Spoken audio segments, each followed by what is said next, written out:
guys, welcome to my YouTube channel. So guys, today we learn how to reset your realme 8 iPhone. So guys, to reset realme 8 iPhone, firstly we open settings.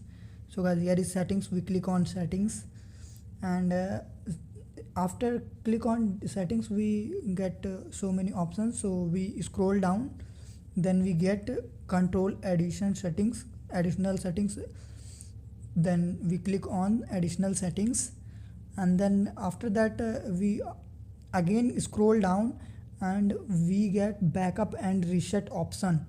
So here we can click then we get reset option, reset phone option, and click on reset phone option.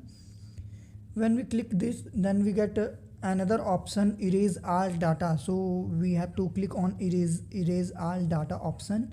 So when we click erase all data option, we have to here enter your lock